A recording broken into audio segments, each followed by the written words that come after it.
Oh, I think I was born already with the books, because I was born to a family where having books was just so normal, like to breathe air.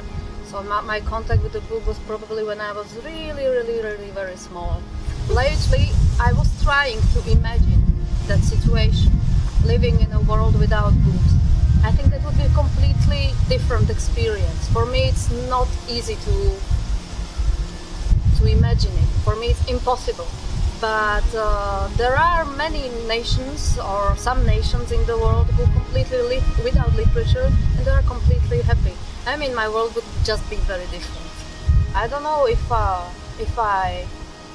was happier than I am now, because usually people have the tendency to think that without books that they do not think.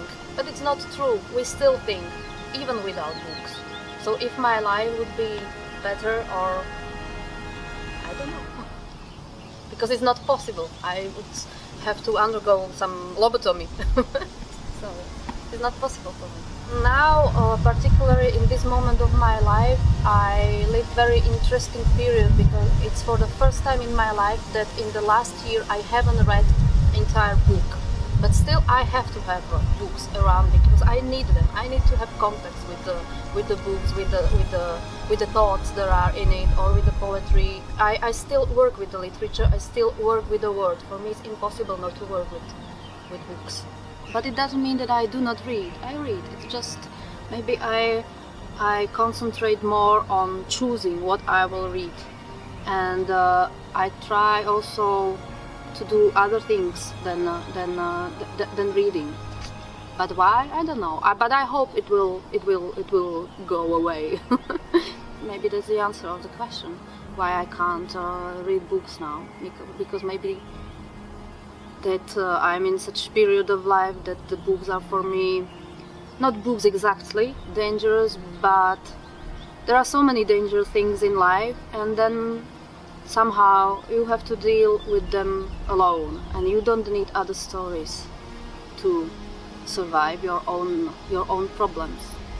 So and in fact, if books weren't dangerous, I think it would never have been in the history the need of so many people to prohibit reading books for so many people, for poor people, for women, for that and that and that. So I mean, reading and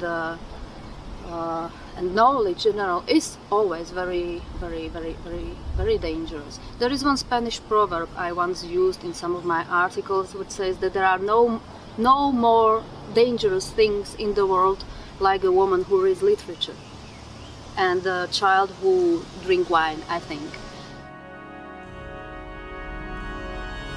The world as we know it, or as we are used to know it, is definitely known by literature.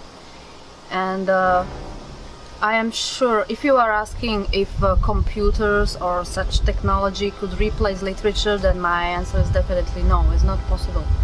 It's not possible. Even typing on computer cannot replace handwriting, for example. I'm absolutely sure.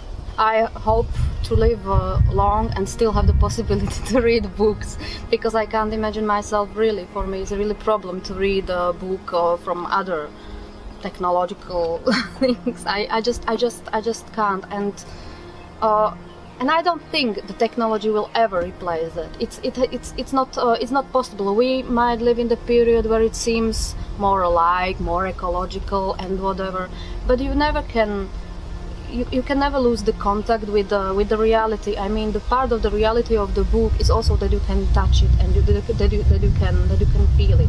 And I think that it's more likely to imagine a world without technology, because we are maybe, or probably we are leading to some kind of catastrophe, and so it's much more important to keep the possibility to read real books than to read only in computers, because they might disappear very quickly, much quicker than the books.